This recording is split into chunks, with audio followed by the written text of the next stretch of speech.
I think Texas Tech this offseason started to see the downside, which does not outweigh the upside, but is still real, of having one guy who is everything to your university, who is your big NIL kingpin, who is your board chair, who seems to function in a lot of ways. And I'm, of course, talking about Cody Campbell, seems to function, whether he thinks it or realizes it or not, like an NFL team owner.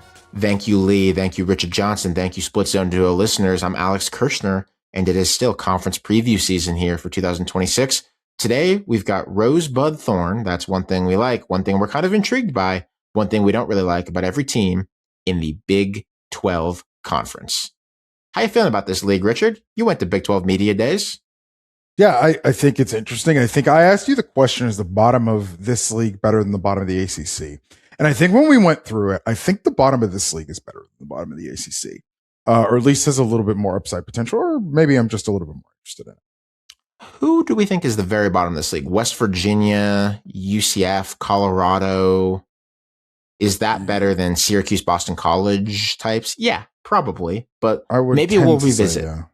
Maybe we'll revisit that after we've shared our notes and talked about some of these teams down the stretch here.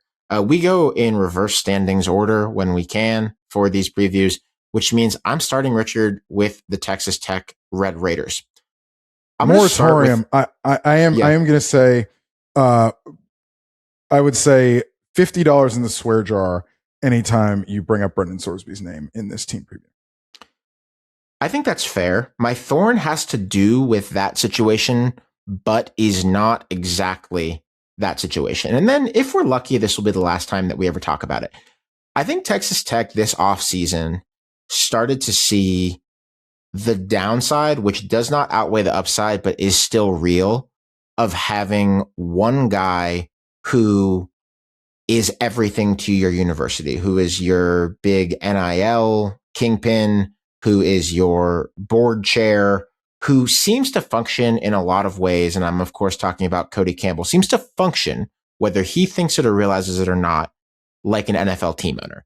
And the best example of this came out after the fact of the case that we've talked about, which was Texas Tech ultimately being on the losing side of that situation because the Attorney General of Texas, Ken Paxton, had sent a threatening letter to the Big 12 over what he and the state of Texas would do if the Big 12 took steps against Texas Tech or the player at issue in the situation for Texas Tech. And there was some good reporting by Ross Dellinger of Yahoo Sports that indicated that it was that threat made by the Texas Attorney General that actually allowed the Big 12's very expensive private counsel to make a counter argument that they could not have otherwise made, which resulted in the gears of justice moving against the player and really the school, which was on the player's side in that matter. And so the player is no longer on the team, will not be playing for the team this year. Just recently, the Texas Tribune reported, of course, that the day before Ken Paxton sent that letter, who sent him $274,000, or rather, who sent $274,000 to a fundraising committee for Ken Paxton, who is running for Senate in Texas? You guessed it, Cody Campbell. Cody Campbell has waved it away, says he just wanted to support the campaign. If he wanted to make a, quote, nefarious deal, he could do it with somewhere else. I don't think it's I don't think it's nefarious. I just think it's dumb. Like, I don't think there's not anything I think in, well. You don't think Cody was expecting anything in return from Ken when he sent him that $274,000? Sure. Yeah. But this is what I wrote at the time. Is like, I don't want to do a Dodd-Frank discussion about campaign finance reform, but like what I do think is it's a dumb legal gambit to get your mans to open you up and to give, as you're saying, lawyers the opportunity, the window of opportunity to bring in litigation that was going to involve going to the mat with multiple attorneys general. Like, I don't know if that's nefarious as much as it's just a bad chess move. Like, you played yourself in this situation, which is the thing that I wrote at CBS Sports at the time. And I didn't even know that he sent him however much money, $275,000. I would never, nor would anyone, including Texas Republicans, do anything to suggest that Ken Paxton might be corrupt or buyable in any way. I don't think that's a fair thing to say about Ken Paxton. I think he's a dutiful public servant doing his work the best he can. But at best, I think we could now say that Texas Tech probably should have professionals in crisis management, program organization, etc., leading their response when they should find themselves in very high stakes legal matters and political matters. Maybe Cody Campbell should just give them money and let other people do more stuff for them. That's how it works at Oregon. I mean, not to say that your money comes free and that you don't throw your weight around, but in most of the successful cases of people giving a ton of money to college football programs and the college football programs using that money, there's some separation of powers that I think has served those places well. And while Campbell's the board chair and the donor and all of this, it just seems like it could get a little messy. And I'm going to be watching that going forward for Texas Tech. The one thing I will say about the Cody Campbell thing and why I think the Jerry Jones, the Jerry Jones connection or Jerry Jones comparison plays here is I think there's a misnomer about the Cowboys because they're a meme, because they're literally the Cowboys. The Cowboys are never bad. They have not been bad under Jerry Jones, save for I think it's like 1 year.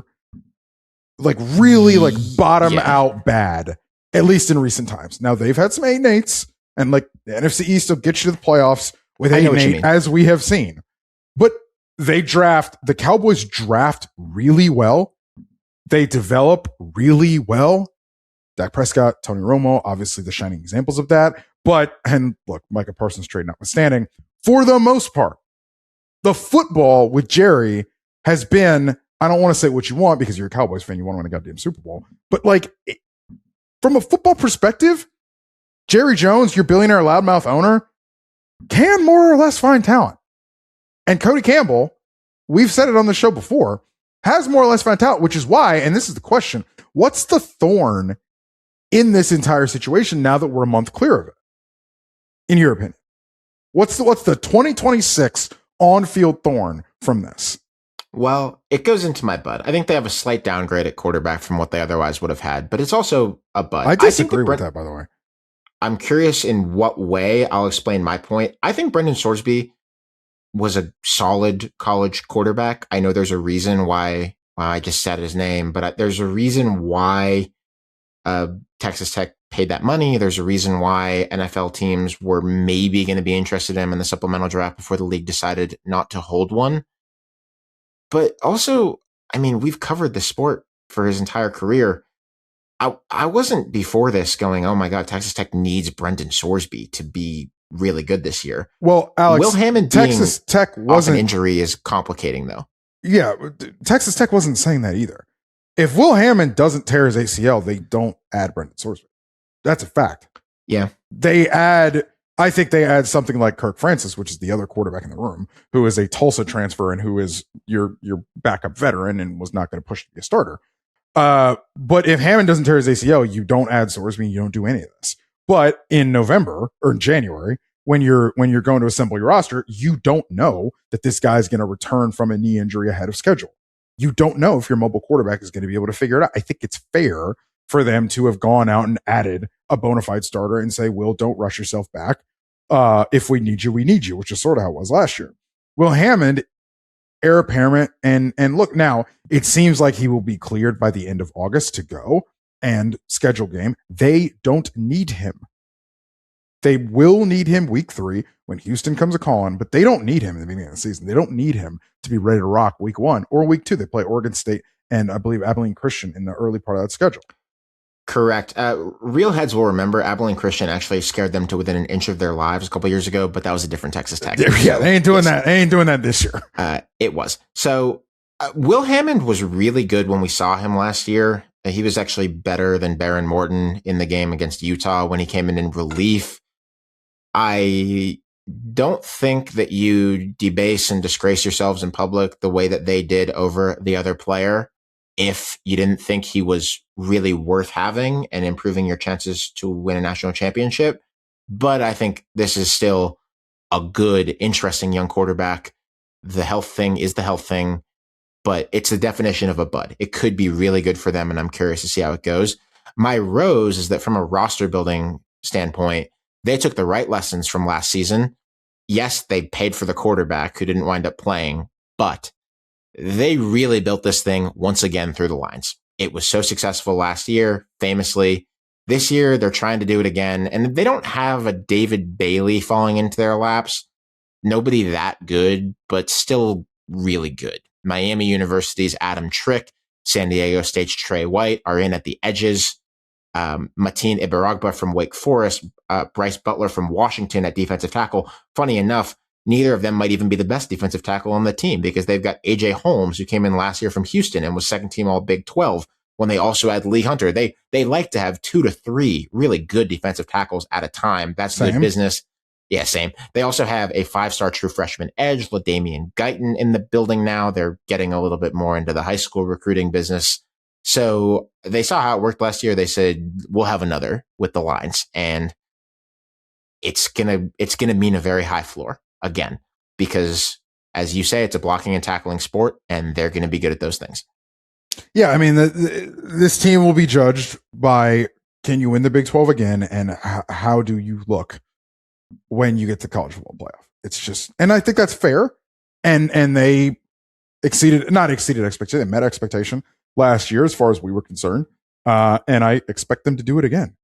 Like, you didn't need Brendan Sorsby. Now, again, you went and got him for understandable reasons, but you didn't need Brendan Sorsby to navigate this schedule. They are the biggest favorite in sports betting terms in the country to win their conference this season. Richard, maybe the top competitor. Take us to Provo, Utah. Yeah, we can joke about Mickey Mouse this, Mickey Mouse that with BYU and close shaves, which Lord knows they have. But the guys won 4 10-win seasons in the last 6 years in and out of a power conference. What's the guy's name? I think we can joke about Clonis Take and we can say what we want about it, but like, proof meat pudding here. And I know that when the rubber met the road against Texas Tech last year, it was fairly non-competitive. So I think you have to hold both things in your mind at the same time. But the results are the results for what this guy has done. Great football coach, a reason Penn State wanted him. I don't see him on your notes, so I want to quickly talk about Bear Bachmeier.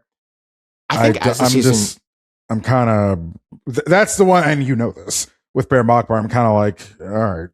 Well, as the season went on last year, he was less of a caretaker and more of a value add, and he was just a freshman. The one thing I will say about Bear Bachmeier is when you're not thrown into the starting role on July whatever that was last year, I think you look a lot more optimistically on Bear Bachmeier overall.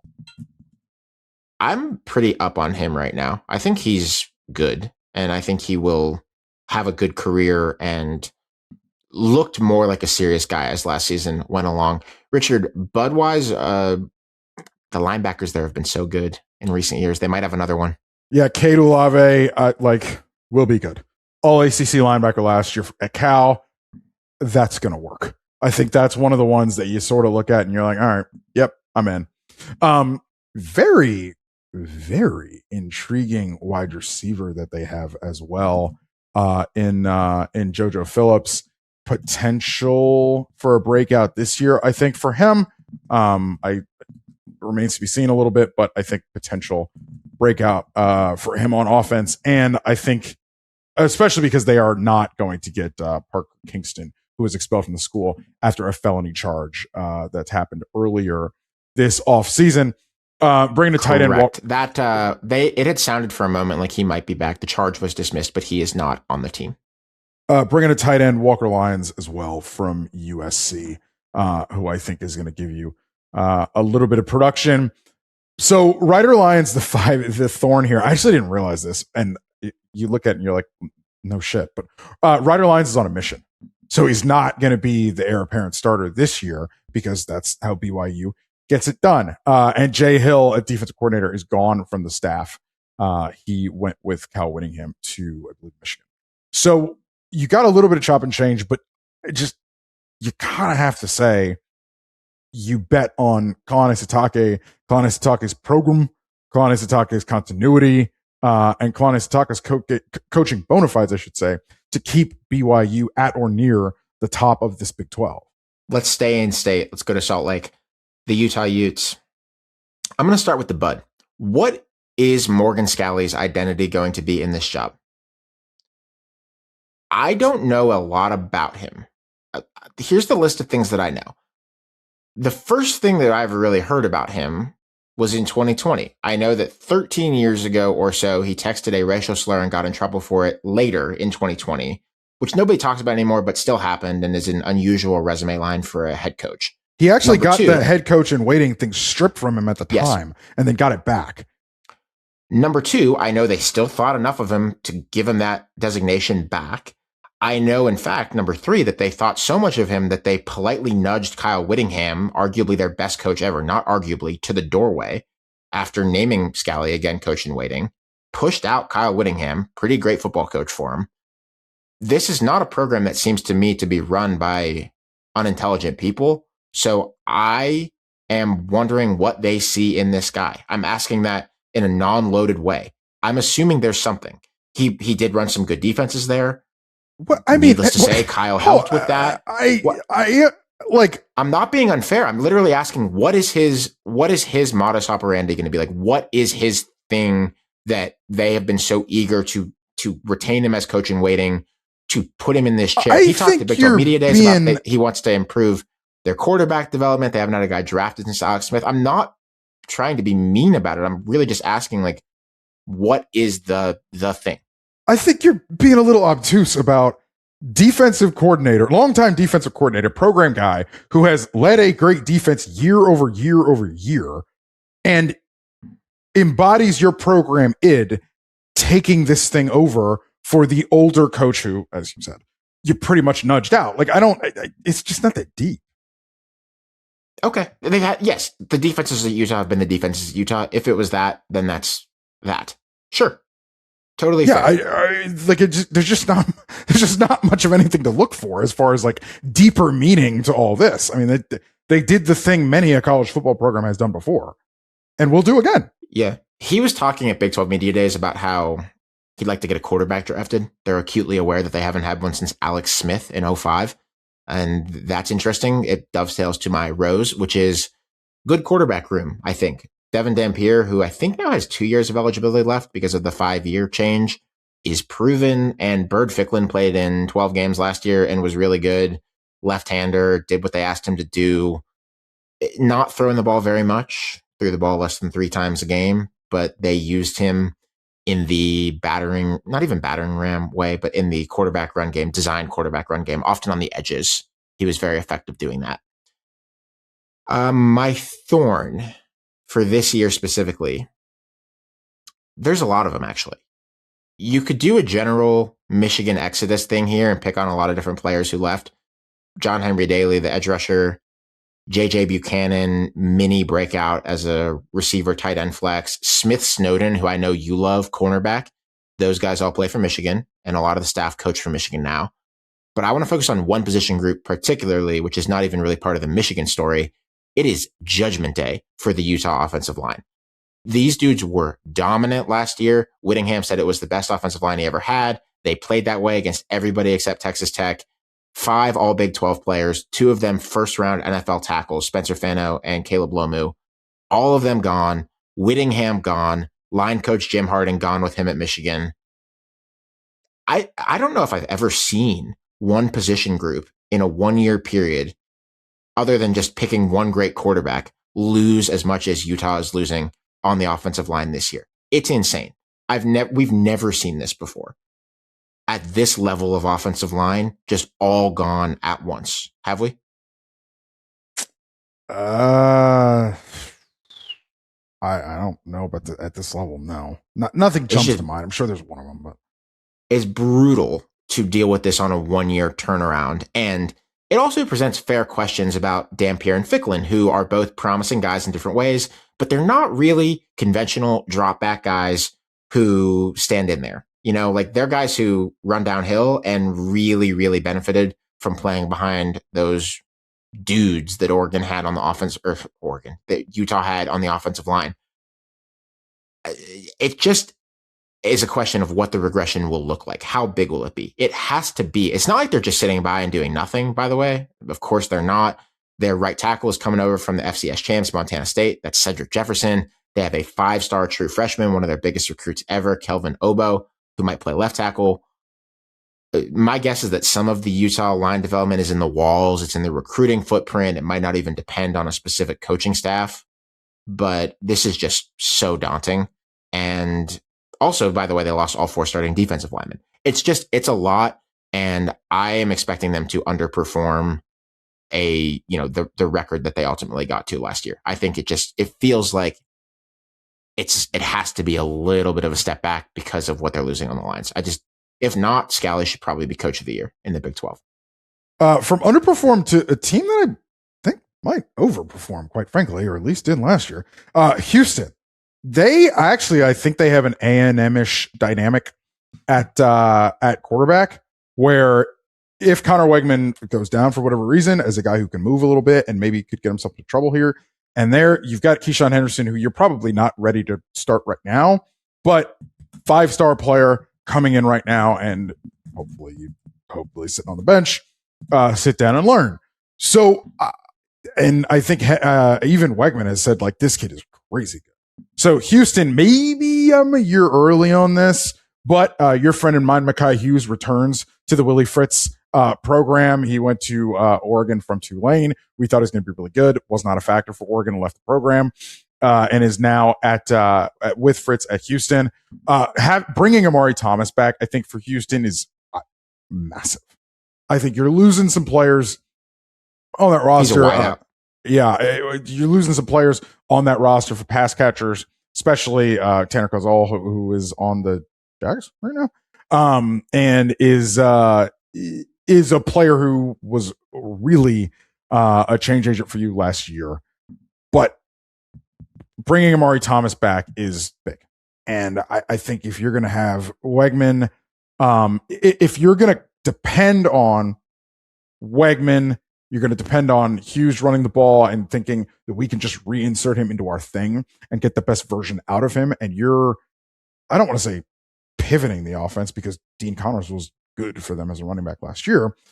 But I think you say, all right, we've got Amari Thomas. We've got something in the passing game that we can build on. I'm waiting for the quarterback change. I'm waiting for it. I don't think you're going to need one, to be honest with you. I think it's an if he gets hurt situation. Wegman was not the problem last year. No, Wegman played fine for them last year. He was the best version that we've seen of him. But when they recruited this kid who's the sun, the moon, and the stars, the recruiting press around him was that part of the deal was that he expected to play quickly. And you know how these things go with retention and the pressures to get guys like that on the field when they're a possibly transformative player for you. Wegman just had the best year of his career and they won 10 games, so this is not really fair to him. But I'm just waiting until we see the possibly the greatest recruit that they've ever had. Not going to say possibly the greatest quarterback they've ever had, because Andre Ware exists, of course. Students of history will know. But this guy's everything for them. If it works out, long run, he could be everything for them. Patrick Overmeyer in a tight end from UTSA, I think is going to be a really intriguing player for them. And maybe they slot him in.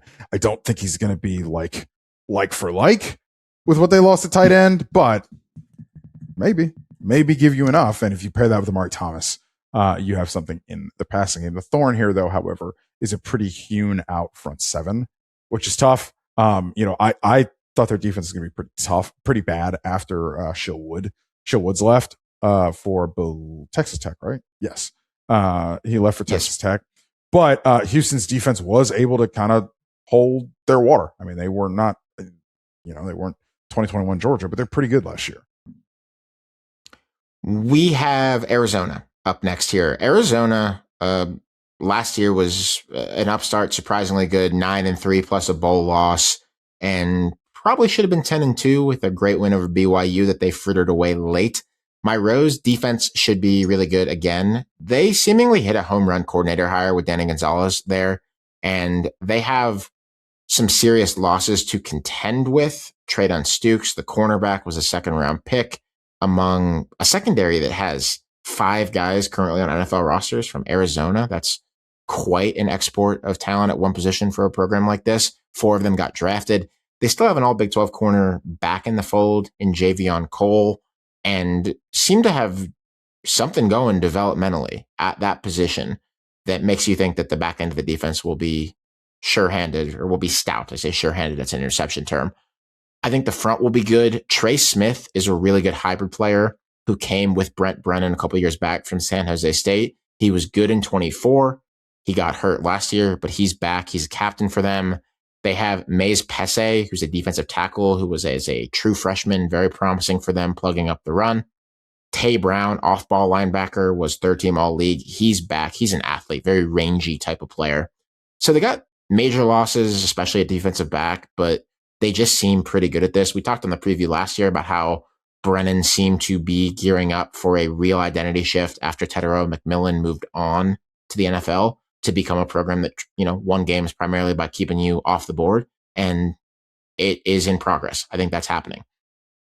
My bud, Richard, you think there's anything left in the No Fafita banana stand that we have not seen yet? But they sure as hell do. I mean, He talks about him. Brent Brennan handed me a resume that was the beginning of No Fafita's Heisman campaign. Yeah. Personally handed it to me. I noticed this. I didn't know that. That's good. That's good. It's good when the head coach gets involved in a Heisman campaign in July. He has never been as good as he was in his debut year as the starter in 23 with McMillan. That was the breakout year for both of them. Then they were both back in 24. It didn't go very well. McMillan was in the NFL last year. He gave them pretty much average Big 12 quarterback production last year. And some of the counting stats say it was better. But if you look at down to down, you include this next thing, which was a big problem that they're probably banking that Heisman voters won't notice. He got sacked 26 times last year. Comfortably tops in the league because Shadur Sanders no longer played for Colorado. It's an offensive line stat, but it's also a quarterback stat. It's both. And they need to stop doing that. Like, he needs to stop doing that. Everyone needs to stop doing that.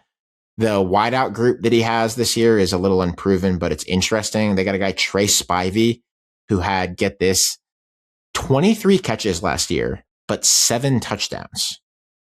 Make them count. It's about efficiency is what it's about. Yeah. Nobody else, I assure you, in college football or pro football last year had a ratio like that of that many touchdowns against that few catches.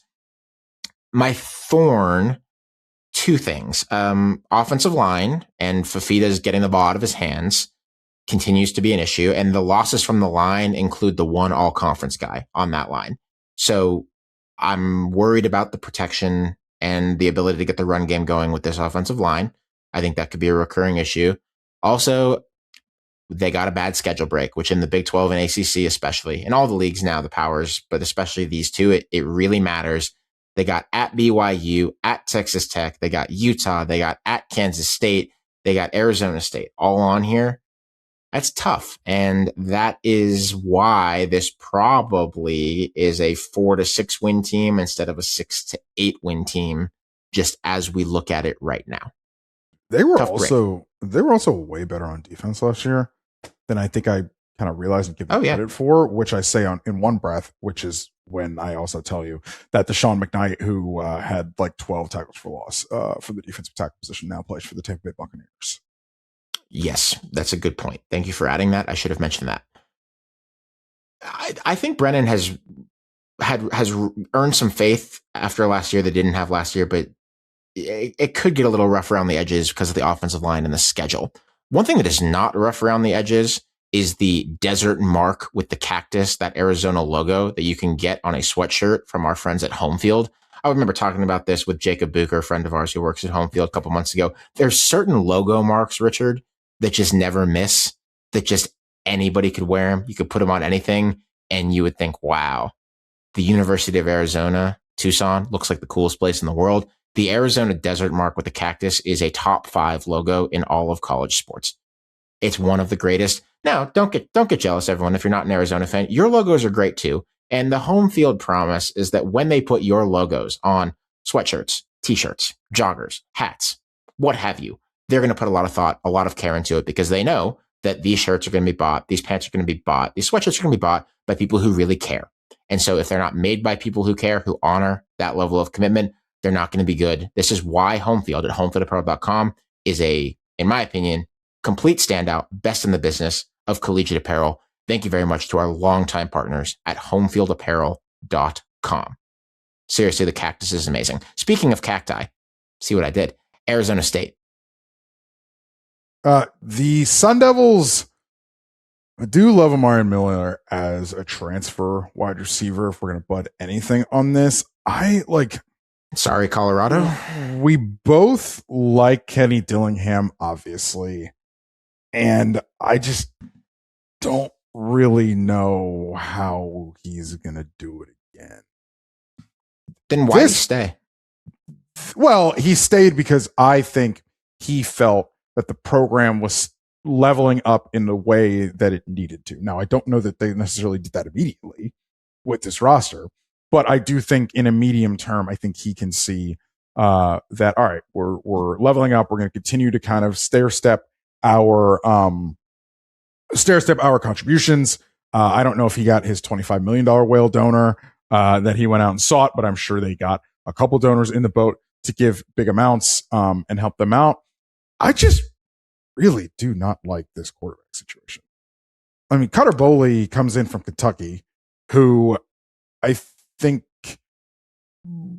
it wasn't all on him last year at Kentucky. But no, it wasn't. It got better with him. It kind of for a moment looked like he might be saving Mark Stoops' job after the disastrous Zach Calzada thing. He was, I mean, I don't want to get carried away, but he was. But yes. What you're saying is yes. That's about how I see it.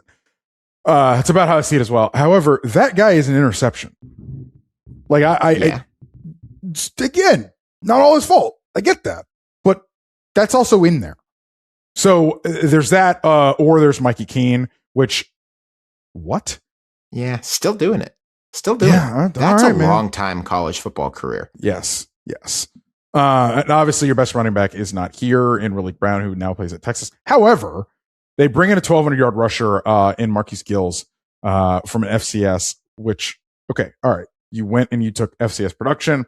I am interested in how this is going to work.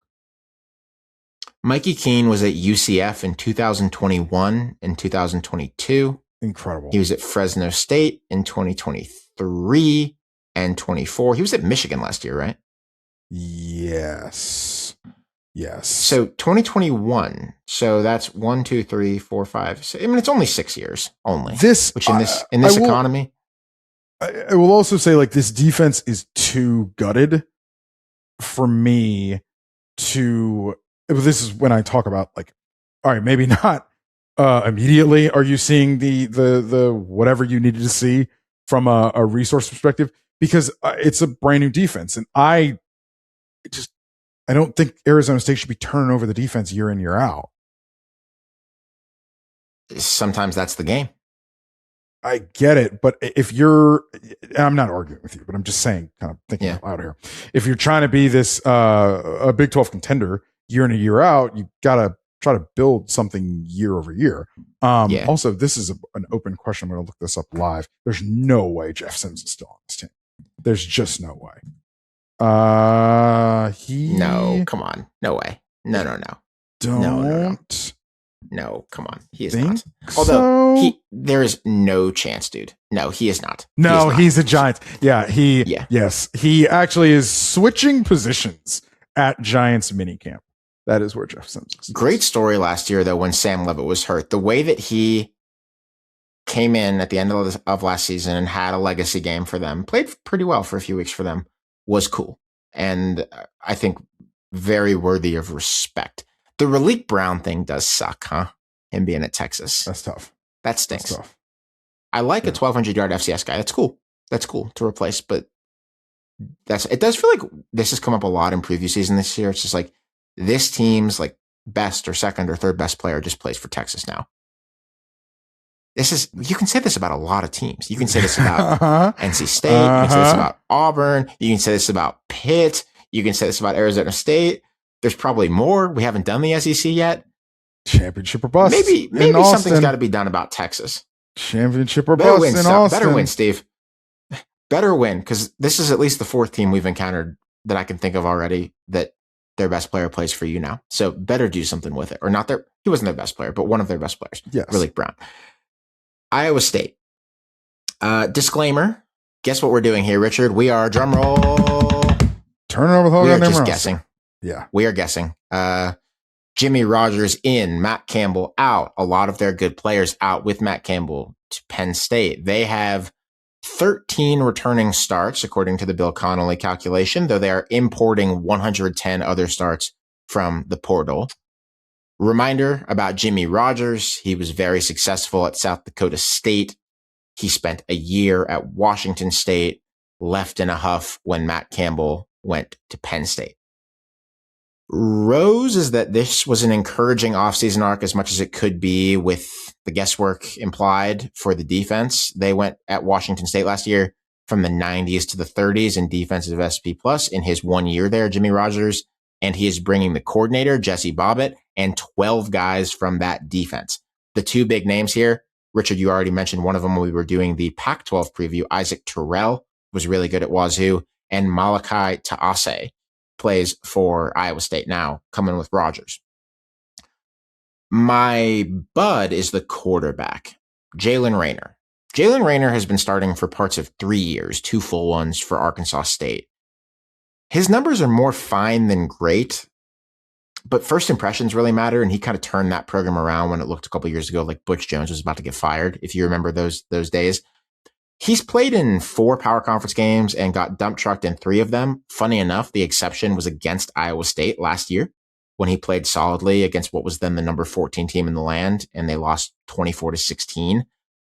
I don't want to get overhyped about this because I think it is easy to get overhyped about the G6 quarterback coming up, and it can work, but it also very much can't. But I think in general, just the chance to see what this guy will do, what the upside is at this level, is interesting. Do you or your NFL draft friends who love quarterback evals on mechanics, things like that, have any takes on Jalen Raynor? Yeah, I think there's some people who sort of take a look at it and you say, all right, maybe we can do something a little bit with that. Obviously a little small. He's only like 6 feet tall, but the athleticism is there. I mean, it's in there.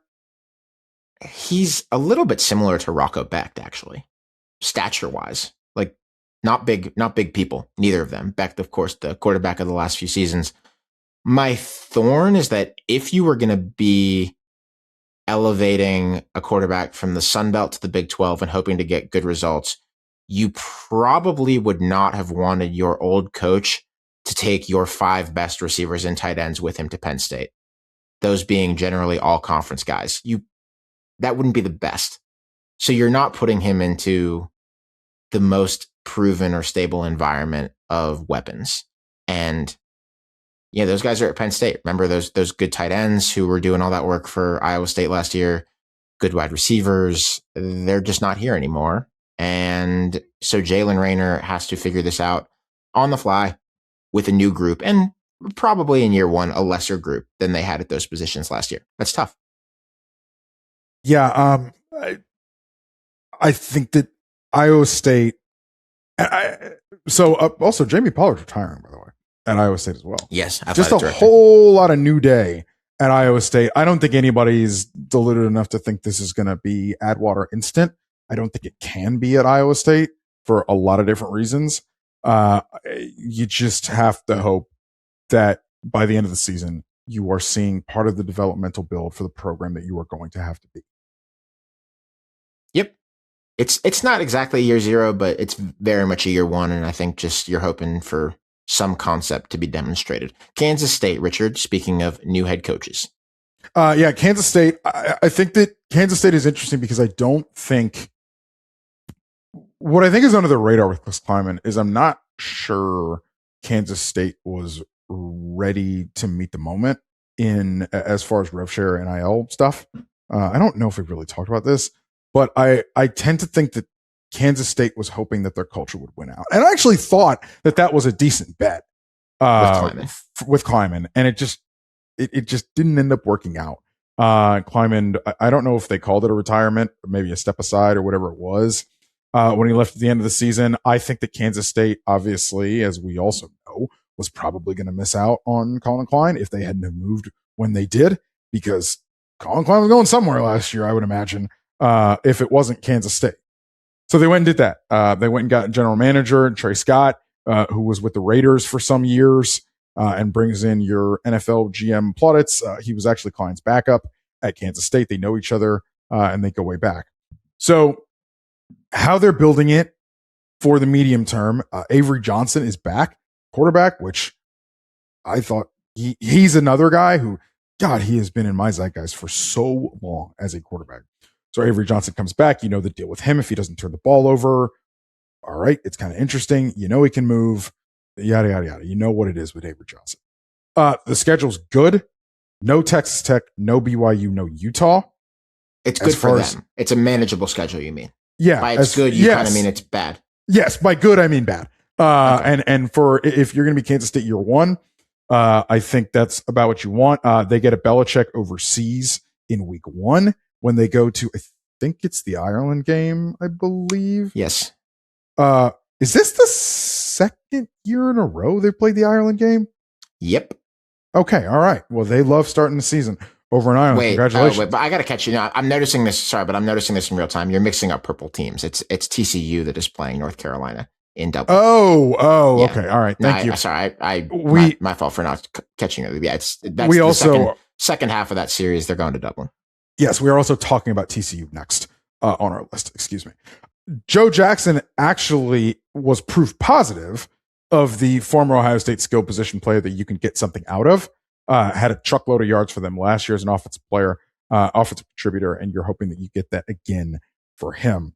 So year 1 at Kansas State, just like it is year 1 at Iowa State, don't necessarily think this thing is going to come in and we get back to 10-2, for instance. Intriguing also about Kleiman. Kleiman is still around. He is kind of helping Colin Klein get on his feet and kind of as a first-year head coach. And Kleiman knows the program. I'm not saying Colin Klein doesn't know the program, but Chris Kleiman kind of knows where the program currently is. And there's been a little bit of that in the building as well there over the last kind of couple months. Maybe it works for them because it just works for them. I have not spent time in that building. I don't really know the Manhattan, Kansas local culture in any special way, so I don't want to overstate this. But like they literally play in the Bill Snyder Stadium. There's Kleiman still in the building. Not that Snyder. I actually read a story in the Topeka Capital Journal some time ago about how he lives kind of just a quiet retirement now. But there's a lot of legacy. A lot of people floating around. And Snyder, of course, is still kind of around the program. Like he came to Colin Klein, he played for him, and then he had Snyder at his press conference when he got hired. I'm not implying meddling. It's just a lot of names, a lot of potential cooks around the program at Kansas State. It is probably fine, but that's a lot of people. TCU sticking with purple in this league. Rose, I think they're going to run the ball in a way they didn't last year. They had Kavorian Barnes get hurt with plenty of runway left in the season. And then Jeremy Payne came on pretty strong at the end of the year, had nice counting stats, but got to be careful. Overall, the run stats last year were not very good on an efficiency basis. And so they weren't very good for scoring points. I don't think that when Kendall Briles is the offensive coordinator there, that they were really putting their back into developing a running game in the way that they could have. You only have so many minutes of practice and dollars in recruiting to build an offense a certain way. And my guess is that with the new offensive coordinator, Gordon Thomas from UConn, they're going to sort of shift their specialty a bit to running the damn ball this year. They also have a mix of portal guys, returning injured players, a 7th-year guy on the offensive line who won an appeal that I think would suggest they should be able to get a little bit more push on the offensive line, run blocking this year. And that was just what UConn was good at under Gordon Thomas, the new offensive coordinator. And you also kind of look at the personnel. Josh Hoover is at Indiana now, quarterback. That's one thing. Even a slightly different problem is that Eric McAllister, one of the great wide receivers in the sport the last few years, is now in the National Football League.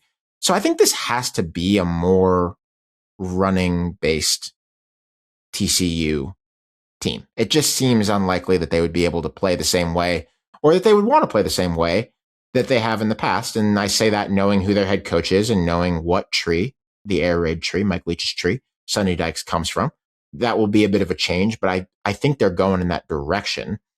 My bud is, however, the quarterback. Richard, has there ever been that you can think of, because I couldn't, an Ivy League to Power 4 transfer QB who started right away? Somebody's going to regale us, but not I off hope the top someone of my does. head. Obviously not off the top of my head. I am actually really interested in how this is going to work. Jaden Craig had some NFL draft burn the year before. It kind of tapered off, but he had some NFL draft burn the year before, and he comes in from Harvard. I think TCU is in a situation where they are just hoping that they get a guy who doesn't turn the ball over. I think Sonny Dykes has made some interesting comments about the fact that Josh Hoover's ball security was a problem last year and really sunk them in some games. So they are hoping Jaden.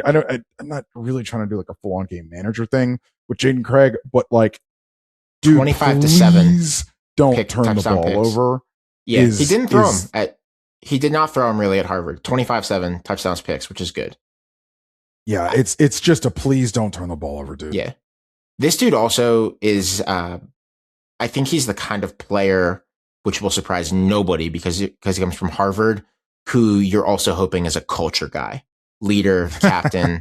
Like smartest guy in the room. He looks the part, right? Like he is an economics concentration at Harvard, went to Seton Hall prep before that. He's from Montclair, New Jersey, one of the ritzy suburbs around New York, Walter Payton finalist.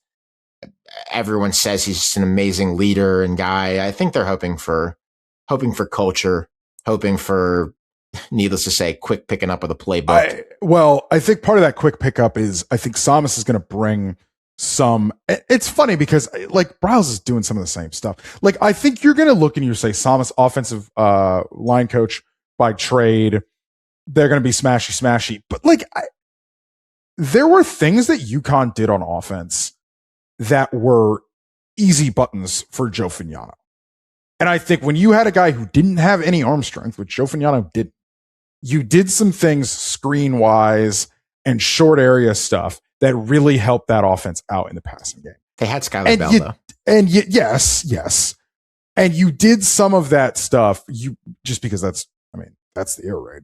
So I think if I'm Sonny Dykes, I understand how if I'm Sonny Dykes, I sort of think, well, we can bolt on some of the running bona fides and we can do a couple things well in the running game. We can bolt it onto a passing game that's not terribly dissimilar from what we had. It is because it's not air raid, but there's some stuff in there that we'd always done. And I'm high on TCU, to be honest with you. I'm interested in how it's going to work. Yeah. I mean, we put a couple weeks back when you're listening to this, we put Sonny Dykes on our coach departure confidence draft just because he's kind of been a fan base name the last couple of years. But after the 5-7 following the national title game season, 9 wins, couple 9-4s for them the last couple of years. And they look stable. The record says they're stable. And I agree with you that what they are probably going to try to do on offense this year is at least going to be interesting. Richard, one of the teams that had one of the busiest off seasons in a weird way in this league, the Cincinnati Bearcats.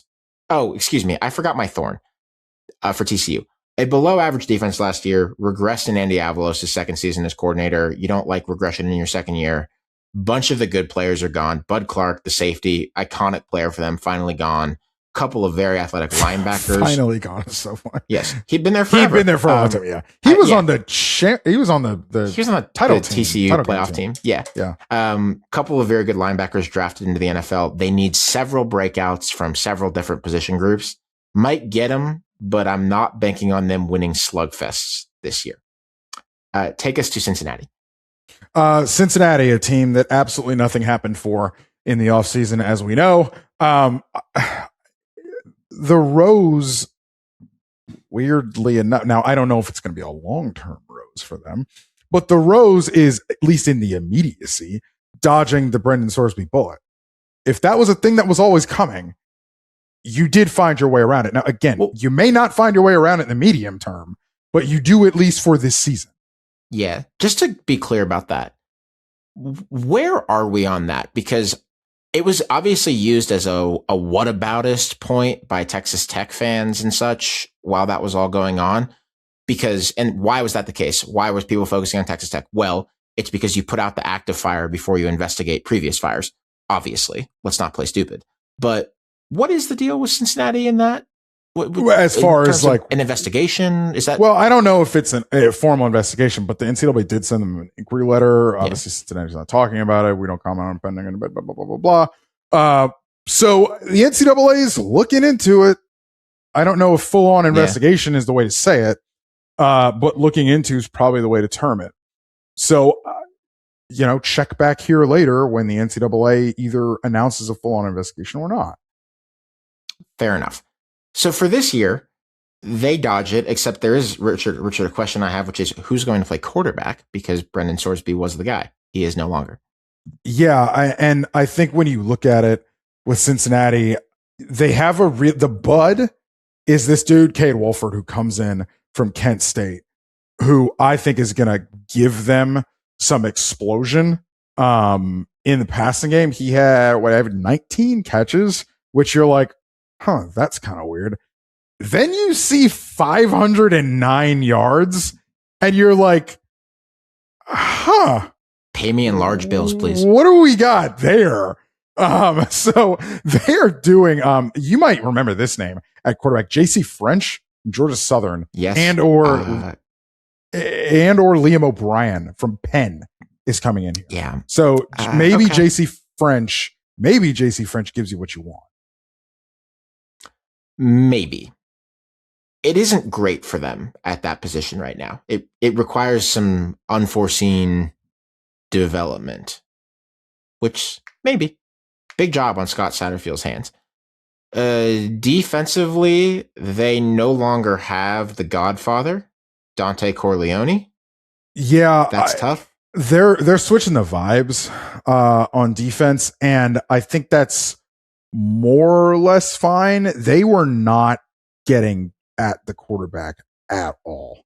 They were not really pressuring, not really TFLs, not really their thing. Now, they were playing more of a drop 8-ish system. I think you can do that if you had a guy like Dante Corleone who you trusted up front to kind of hold water and do kind of the work of a man and a half, maybe two, because he was such a good player for them. They also lost their other defensive tackle as well. But they are also switching. They're switching to more kind of like a 4-2-5 on defense. So they are switching to id on defense.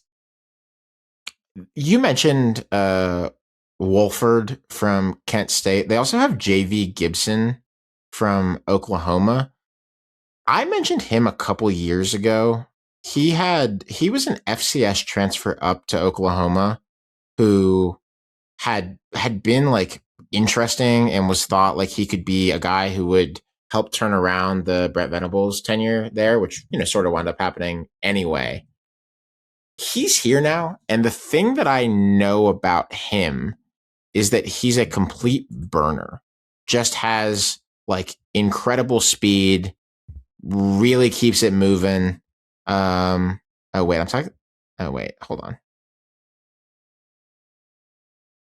on.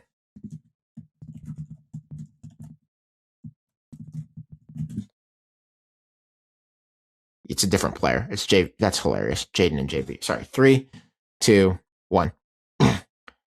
Richard, you mentioned Wolford from Kent State. They also have another very interesting kind of call-up wide receiver who his name is JV Gibson.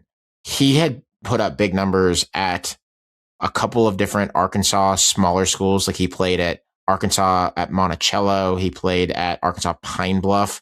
He's a second team FCS. Incredible. Like second team FCS All-American in 24. Went to Oklahoma last year and was basically buried on the chart.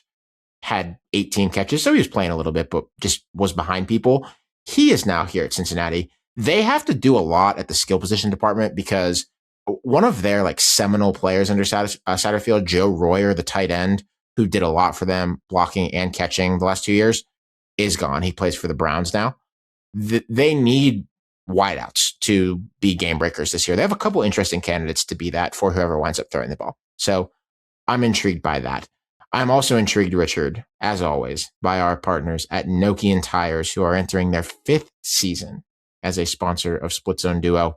Nokian Tires, the inventor of the winter tire, obviously is widely known for making a tire that performs particularly well, that is sustainably made, that is durable, that will do well for you in wintry conditions. But guess what? Nokian is a multi-purpose tire company and also makes tires, in fact, oftentimes the same tires that we believe will do a wonderful job for you any time of year, including when you are doing your preseason college football road trips, getting out on the road before you are glued to your television every Saturday. We want to say thank you to Nokian Tires, their team at home and abroad. We've got listeners in Finland now. We've got listeners, I know, in the great state of Tennessee, where Nokian makes tires right now, right here in the United States of America. Thank you to Nokian Tires for your sponsorship of Split Zone Duo. Richard, what do you think about Baylor this year? Probably time to cop to a mistake that I made in prepping the notes for the coach confidence draft, huh? If it's not leaving off a coach, it might be leaving off a team from a preview, which I don't think we've done, but we'll figure it out by the end. Don't do that. So we obviously got some feedback on this. We did the coach confidence draft during relaunch week. We're just so confident about Dave Aranda that we didn't even put him on the list. That is, by the way, that is what it will be if Baylor ends up being good this year. We named 27 coaches that we wanted to at least talk about if they might be fired or retire, and we didn't put Dave Aranda on there. There's nothing to it, folks. No expression of confidence other than too much confidence in my ability to put down a spreadsheet that matches what was in my brain. So that's all that happened there. I do not come into this with a great deal of optimism that Dave Aranda is definitely good in that job. But my question to you, Richard, this is my bud, but I'm making you do the work. Obviously, my bud is the quarterback, DJ Lagway. 1 year ago, we thought this guy was unreal. Yeah. He had a terrible year in a crumbling program that got the coach fired. He's Baylor's now. Tell us, which DJ Lagway will we see? I mean, you just have to hope that the complete and total lost season last year is something that can totally wash away. You hope that in a new experience, in closer to home, with Jake Spavital as offensive coordinator in that system, and with hopefully a clean bill of health. I mean, it was literally a lost, not just season, a lost calendar year last year for DJ Lagway. And you just hope that with some health, hopefully some better decision making, and maybe some more running. I think he's going to run a little bit more too. You hope that you put all those things together and you say, all right, we're going to get the best out of him. However, you're dropping him into a Baylor offense. If you would have dropped him in the Baylor offense, this Baylor offense last year, you were like, whoa, now you may really have something. But you drop him into this current Baylor offensive architecture and not super optimistic about it. Thorne, by the way, exactly. I agree. Last year, I was so excited about the skill positions and like the offensive line too. They had Josh Cameron, Ashton Hawkins, Kobe Prentice, a wide receiver, Michael Trigg, the tight end, who was force-fed last year, just threw him the ball all the time. They wasted that year. It didn't happen. It didn't work, despite some good performances, especially from Trigg. Offensive line is 4 or 5 new guys, and let's be discerning about what that means when we say 4 or 5 new guys, because there can be offensive lines that need to be changed out. Of the 4 guys who are gone from that offensive line, you have an all Big 12 guy who graduated, and you have a guy at LSU, and you have a guy at Kentucky, which is spending money. Doesn't smell great. Smells like might like to still have those guys, as best we can tell, as we look at the composition of that room. Offense still might be okay, but it's taking a lot on faith and a lot of hope in DJ Lagway's development this season there. My rose is that Dave Aranda is taking attempt number 3 at defensive coordinator, but really it's attempt number 2. Ron Roberts did well there way back when they were winning the Big 12. Then they had 3 really bad years under Matt Powledge, the defensive coordinator. Now they hire Joe Klanderman from K-State, who Dave Aranda is talking like he's going to be actually in charge of the defense. Of course, Dave Aranda prolific defensive coach, national championship defensive coordinator at LSU. Kansas State had some really good defenses under this guy, Klanderman. Felix Anudike-Uzama became an All-American edge rusher. There's a variety of Kansas State Wildcats from the past few years who are currently having NFL careers. Last year's Kansas State group was top 5 in turnovers generated and had some good pass rushing stats. This is useful because they have not had the juice up front in a long, long time. They have Hosea Wheeler, maybe, but Richard, I have to come back to this one because we talked about Hosea Wheeler in our 26 transfers for 2026 episode. They have him, but as I record this, and we might edit this by the time it comes up, we might not, or we might just put it in the show notes, depending on if this changes in the next days, because we get at least a few days before this is going to come out. He's fighting for eligibility, and we don't know if he's going to get it. It seems like everyone gets it. This is why get it. Yeah, this is why he's not at Indiana. And Yes, we I asked think that's this, right. I think, in the vibe checks. The open question. We were like, why did Indiana let him leave? And this is why. Yeah, correct. We didn't flag it at the time. It slipped past the goalie, but we don't know yet if they're going to have him. He would be an amazing get for them for what has been a juiceless defensive front. But let's say even that he doesn't come. New coordinator who has put up really good results in this league. They are projected 88th in defensive SP+, which is terrible. So for this thing to go any way other than Dave Aranda getting fired, they have to outperform what they are supposed to do on defense. One way that you might do that is by having a coordinator that's not accounted for in SP+ projections, by having a coordinator make a lot of changes and find some things that stick. All that is at stake there is Dave Aranda's career, as far as I'm concerned. At least his career might be a little dark. Career is a little dark. But dark. he is stepping away from play calling. That's the one hands-on. Like he's not calling plays anymore. So, all right, let's see it. All right, we're moving on to Kansas. Andy Kotelnicki is so back. Coming from the Penn State experience that was last year, he returns. Jalen Daniels is not back. I am not sure that Jalen Daniels doesn't have eligibility. I'll believe it when I see it, when they hit the field the first weekend of September. But yeah, Jalen Daniels is not back on this roster.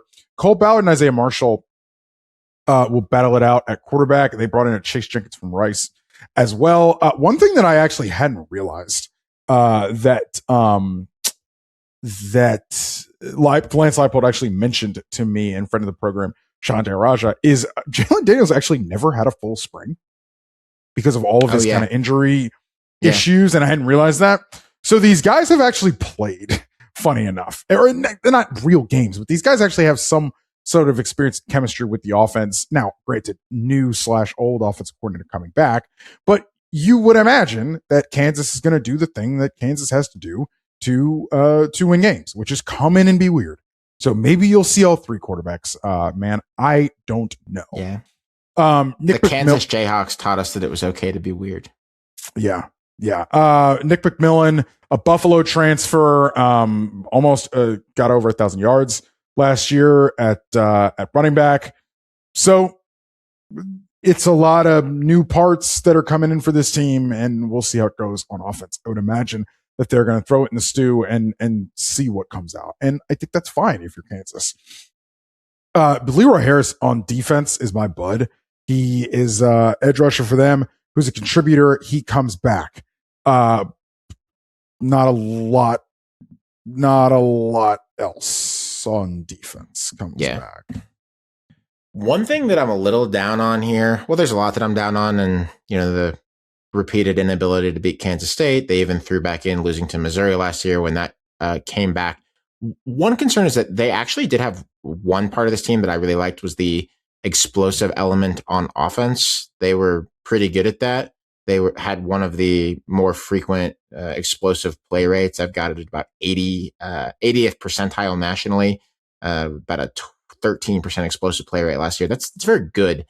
The guy who is most responsible for that, most interesting in that area, was Emmanuel Henderson, all Big 12 receiver, a true burner, real burner. He is gone. So where will that come from? And if that declines, how much will that offset other improvements that Kotelnicki is able to make to the offense? Is a question I have. I just think you're I'm really interested in how this team balances out because I don't know what they're going to look like up front on defense. I misspoke when I said they're not bringing a lot back. I meant on the defensive line. I should have been clear about that. They do have an interesting Tulane transfer though, Trevon McAlpine, who was all AAC player last year for Tulane. So he was a contributor for them. So hopefully you bring him in. He contributes to the Big 12, and you can sort of plug and play along the defensive front there. On UCF, let's move to Orlando. I'm still a little stuck in neutral here. I don't really get it, as we've talked about, and I don't think the Scott Frost hire was imaginative, nor is the arc looking that good. But part of preview season is to challenge your priors a bit and see where you might have missed something and where something could change. So I'm going to try to do that. My rose is that they kept their core together pretty well despite a losing first year under Scott Frost. They did not gain a player with a 4-star transfer rating, according to On3, but they didn't lose one either. They did lose some people, but they kept Dwayne Thomas Jr., their leading receiver, among a few other pass catchers who gave them real production last year. They kept Lewis Carter, their best linebacker, honorable mention, all-conference player. They did have like 60 guys go out in the portal, and they essentially swapped that for a lot of high school recruiting. So by no means am I saying that this is an especially stable roster, but I think the important people who they wanted to keep, they mostly, not all, mostly kept. And their defense marginally improved last year under, do you remember who their coordinator is? Our listeners will love it. No. Alex Grinch. Wow. Yeah. I did forget about that. Wow. Yes, he is there. I had forgotten about it as well and had a year of marginal improvement, like 10, 15 spots in SP+. They were decent, not good, but decent on that side. So that's something. That's a starting point. My bud, which honestly could have been interchangeable with the rose, is the quarterback room. Last year, their quarterback situation was really bad. They were trying to make fetch happen with Taven Jackson, the long ago blue chipper. It just didn't work, didn't happen. He wasn't good. Cam Fancher was playing. They had a third quarterback playing parts of last year as well. Didn't work, not good. This year, they got kind of a grab bag. Alonzo Barnett is in from James Madison. I don't think he's great. I don't think he's the reason they made the playoff, but he was the Sun Belt Offensive Player of the Year. I think at worst, culture guy. Yeah?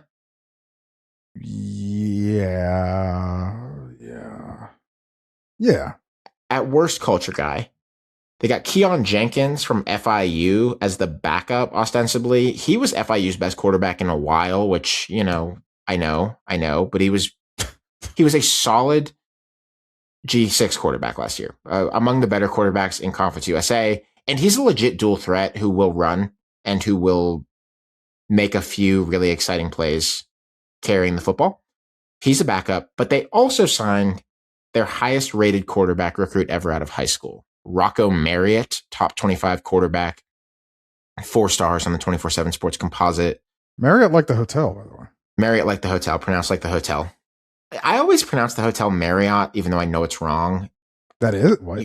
It's Marriott. It's Marriott Hotels. The is JW it really? Marriott. It is, but I always do it wrong as well. And I bet 95% of our listeners do as well. And I typically try to stay at Marriott's because there's more of them. So I've gotten enough for like 2 free hotel rooms in my life. It's great.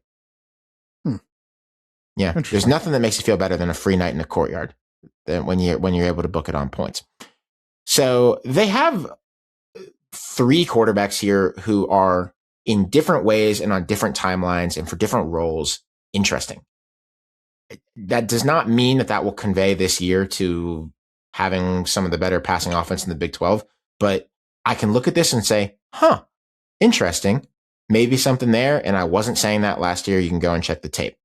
So that's something. The thorn is that there is nothing to be overjoyed or thrilled about at all. They had a good running back duo last year, Miles Montgomery and Jaden Nixon. They're both trying to stick in the NFL, and they didn't win when they had them. And nothing in the recruiting world has made it look like the cavalry is galvanized and like they're on the way up, unless I've missed it. I think that's about the long and short of it.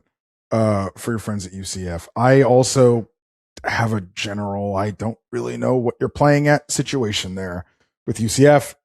I don't know, man. Guess we're just gonna have to see it. West Virginia, definitely gonna have to see it. Rose, there is just no way this team can be more injured than it was last year. There's just no way. Played 5 quarterbacks last year. Okay. The Michael Hawkins experience comes to West Virginia, and I can't believe I'm saying this, but for the reasons you can assume, I'm actually kind of interested in how this is going to look. I think this could be kind of cool. Upgrade. He will battle with Scotty Fox. Scotty Fox was pressed into duty last year, probably a little bit too early for him, but they will battle the quarterback or the quarterback competition in camp. Maybe you play 2 quarterbacks. Why wouldn't Rich Rod play 2 quarterbacks? The obvious bud is Cam Cook. It's probably a Rose, if we're honest. Cam Cook's situation comes in from Jack State at running back. So you're going to have the thing that we want with Rich Rod offense. A quarterback who can go, a running back who can definitely go. All right. You'll at least have that. I got the impression from my Western Pennsylvania area birds that West Virginia is comporting itself with more seriousness on the recruiting trail as Rich Rod's tenure gets longer. Okay. All right. That's something. It's not like massively obvious from the recruiting rankings, but I think at least the locals, the Morgantown people, are excited and somewhat activated, which is now a huge part of any head coach's job is, do you have people feeling in such a way that they're likelier to give you some money? I think it really helped that he came back last year and they beat Pitt in that stupid game, in that stupid backyard brawl that was in like his second or third week in that job. I think that actually really helped that they got to play country roads 3 weeks into his tenure in an overtime win over a team that they hate. Not that played a lot of dividends over the course of last season. They won 2 games in the Big 12, but long run, people seem activated there, and that's very good for them. Colorado. Well, I was just quickly gutted on defense. Oh, brand new cast of characters on defense. So I take your pick. Yep. So Colorado goes into the 4th year of Deion Sanders, having finished last in the Big 12 and looking not hopeless, but hope challenged, I think. Deion is not really building a program. He is basically putting together a roster every year in the way that I would play fantasy baseball. Like, I have a couple keepers. I have a couple of rookie draft picks.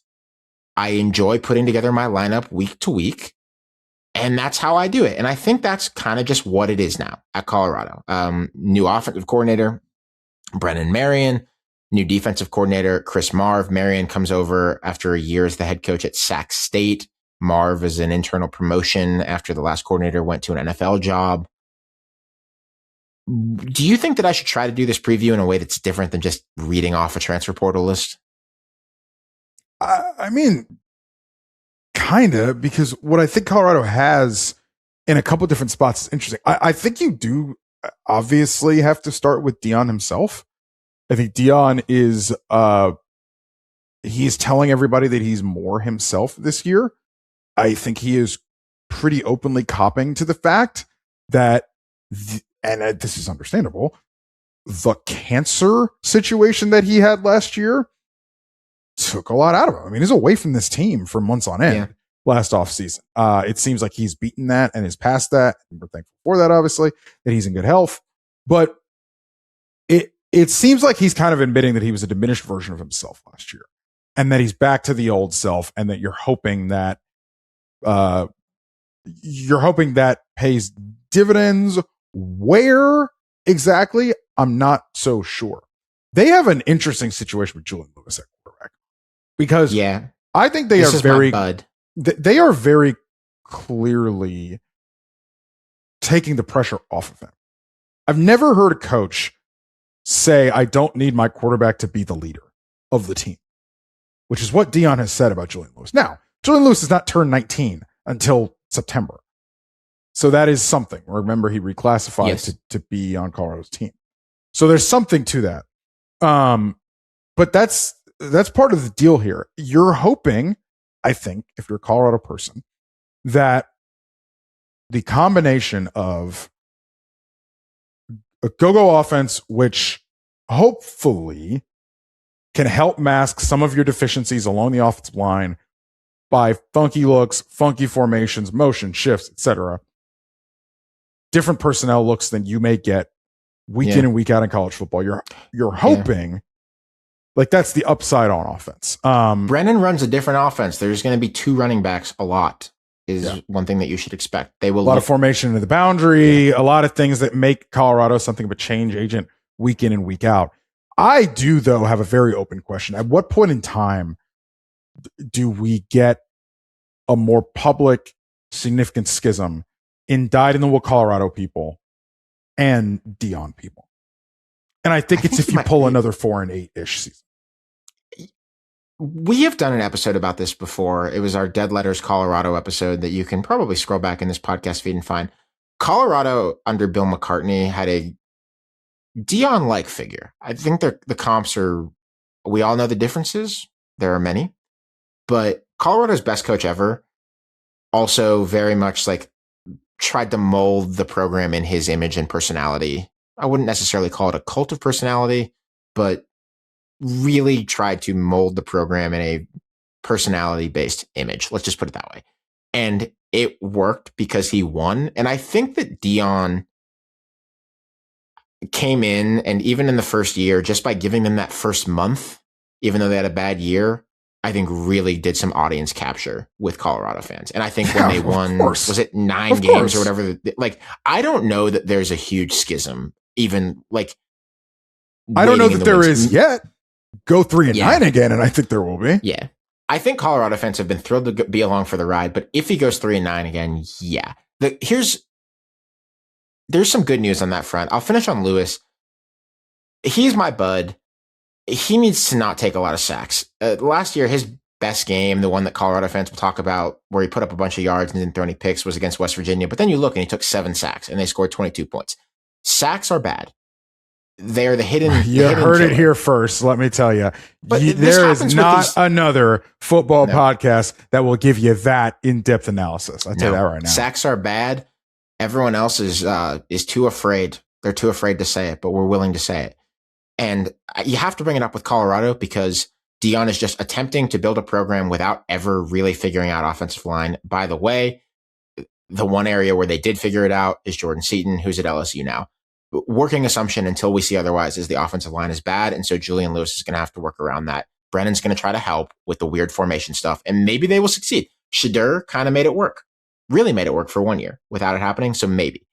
I don't think they're going to go 3-9 again, in part because, not just in part, I think the main reason is because they pursued a high floor portal strategy. And maybe the best example of this is what they did at wide receiver. They have Danny Scudero, who was the leading receiver in the country last year from San Jose State. By the way, I don't know that Deion will ever talk about a player like he talked about Travis, but Danny Scudero is getting pretty close. Is Deion just like glowing about him? Like, yes. Okay. Yeah. San Jose State had the leading receiver last year and the second leading receiver, Nick Nash, 2 years ago. So, the second leading receiver 2 years ago. They have not just him, they have DeAndre Moore in from Texas. They have Cam Perry, really good receiver from Miami University, the Ohio version.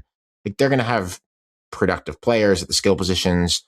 At worst, I think they will be able to score some points in the way they were able to do that under Shadur, where they just, you're not blocking, but you assemble enough skill position talent and do enough formationally, schematically that you can score. And that is generally how their portal approach looked around the roster this year. But my thorn is sort of good luck finding me a path to this defense being better than mediocre, and is probably worse than that. You can imagine whatever you want when it might be 11 new transfers, and you could say, oh, well, this could work if it all fits together. And sure, you could leave that possibility. But what in Deion's tenure so far would make you think that they are some special evaluators of defensive talent, despite him being one of the great DBs ever. Yeah, I think that's pretty fair overall. Yeah. They hit big in the portal last year on DJ McKinney. He's at Notre Dame now, cornerback. They are portaled to the gills with G6 guys, which can work, but you have to be that kind of talent identifiers and developers, and I just don't know if they are. They haven't shown an indicator of that. We're going to get an interesting early look because they open with a trip to Georgia Tech, which has a lot of turnover. They have an FCS game. Then they have Northwestern and Baylor, both on the road. So they have a lot of kind of toss-up-y games pretty early in the season that they could win, where you don't just know as an article of faith that they're going to get blown out. And so they'll be a September team to react pretty strongly to based on what we see before they get forced to play Texas Tech and Utah, I think in back-to-back games with a bye week between them. Start stronger. Richard, we close with the worst team in the power conferences last year, the Oklahoma State Cowboys under new management. Yes, Eric Morris comes in for Oklahoma State. The rose is obvious. They got the quarterback. As far as I'm concerned, he's the best quarterback in the league. I don't know if they've got I don't know if they got what they need around him, but best quarterback in the league, gives you massive upside because of it, and that's the deal. Bud is what they also brought with him. Now, they brought a ton with him, obviously. But bringing Wyatt Young in wide receiver, at wide receiver, I should say, is really good. He's a slot maven, absolute bucket getter. And they also brought Caleb Hawkins in at running back. So they not only brought him, but they brought skill position players who will really help him. And they have an Illinois transfer as well, Justin Bowick, who is a massive, is probably going to be their fade guy. So there's going to be an interesting dichotomy because Young is obviously your slot short maven as well. So also Donovan Green comes in from LSU as tight end. So you got something. We know the deal here, man. They're going to score a truckload of points. Yeah. They're going to be the most fun watch in this league because they're not going to defend anything. And that's fine. For us. I agree. Let's keep it simple with these guys. It's important to note that this team finished number 1 in offensive SP plus last year. Incredible. North Texas. Sorry, by this team, I mean this team, but they were wearing green. Yes, this team. Yes, this team in Denton. Yeah, they were wearing green, but number 1, and that is an opponent adjusted, level of competition adjusted number. Number 1. It's why I wish they'd have made the playoff because I think they could have created some problems. Probably not one, but created some problems in the first round that Tulane and James Madison could not create. Every game is going to have 1 million points, and that will be fun. And we don't need to talk about their defense. Let's move it along. It's the Texas State rule. Richard, preseason awards and superlatives in this conference. My obvious offense is Drew Meston. Has to be. Yeah, agreed. But I might pick someone else just for fun. I'm taking LJ Martin, BYU running back. Good player. I don't think we talked about him, but good player, proven bucket getter. Likely going to go ahead and get a lot of yards for the boys in Provo this season. Defensive dude of the year. I just had to pick a Texas Tech front player, and I picked AJ Holmes, the tackle. But it could be Adam Trick. It could be Trey White. It could be one of their other defensive transfers. Someone on the Texas Tech defensive front will be this person, and I'm picking Holmes, the defensive tackle. I'm in for the defensive end they got from San Diego State, by the way, for Texas Tech. The linebacker that I mentioned for BYU, Caleb Olave, easy 100 tackles, probably more than that. He's a BYU linebacker. It'll work. Yeah, Cade Uluave is just the latest in a very long line of crunching BYU linebackers who they do seem to just have a tree for, and good for them for that because it keeps a high floor on that defense. The coach who is not going to be here next year. Last year, we like to show our work in these segments. I took Kyle Whittingham, bang, and Richard took Mike Gundy, bang. Also, kudos to our guest, Shahan Jayaraj, last year, who was with me on Whittingham. So 2 for 2. Richard, who are we firing this year? Well, are you taking Aranda? Are you taking old Dave? Yes. I don't know that there will be a firing in this league this year? I don't either, but you got to pick Question one. mark? I think somebody won't be here. I mean, Aranda's probably the odds-on bet for it. But I don't think there's going to be a firing. Now, there could be a leaving situation, but I don't necessarily think there's going to be a firing. And then obviously wild card Dion, who knows? Sure. Right. We are, as we talked about, we are not going to know with Dion until it is happening. Richard, the minority coach of the week of the year in an interesting schematic spot. I am actually going to take the other Colorado coordinator, not Brendan Marion, Chris Marv. Chris Marv's defensive coordinator at Colorado. So something of a rising star when he was at Vanderbilt a few years ago. Went to Florida State, didn't really do well at Florida State. I think there were some recruiting issues with him at Florida State, and then went to Virginia Tech, and Virginia Tech happened while he was there. So I'm going to take him and what he can do potentially for this Colorado defense. And Dion's sort of talked about him as like a head coach in waiting guy. He said he's got a head coach on both sides of the ball, which is interesting. I also think it should also be noted, and Dion should be credited with the fact that he has 2 black coordinators on both sides of the ball. And I just think that's something that should be pointed out as far as Colorado is concerned. Certainly agree. Richard, the low-key game of the year in this conference. I've actually got a couple picks. BYU at Arizona week 3. I think that is potentially a very meaty matchup where I'd like to see a lot of physicality and possibly a really good Arizona defense going up against what could be a really good BYU offense. We got Texas Tech Cincinnati in the Who Knew What When Bowl in week 8. That is going to be, it's not going to be LSU Ole Miss toxic. And because Sorsby's not on the team, it's not going to be as bad, but it's going to be so toxic. Yes, that's why it's on there. It's going to be ugly. And I also am calling out Oklahoma State against Oregon in week 2. What? Well, because you were just talking about this. So don't give me that. I don't know that they're going to score on Oregon. What I'm saying is last year they lost 69-3. Can you lose 55-31 this year? I'm not even saying keep it close. I'm saying, can you lose by some ridiculous margin where you also score a lot of points? That's what I'm hoping to see, to show some early growth from Oklahoma State. I'm going to go Arizona, Texas Tech, because if Fafita is that dude and you're looking for losses on that Texas Tech schedule, as we've said, ain't a lot of them. And so if there's a chance, Arizona, Texas Tech, believe it's at the end of October. Richard, that is the Big 12 Conference. My friend, it's a pleasure. Split Zone Duo 2026 conference preview season rolls on. Thank you very much to our subscribers at splitzoneduo.com/subscribe. You make all of this possible. Thank you to Home Field. Thank you to Nokian Tires. And thank you to you specifically, yes, you, for listening. We'll talk very soon.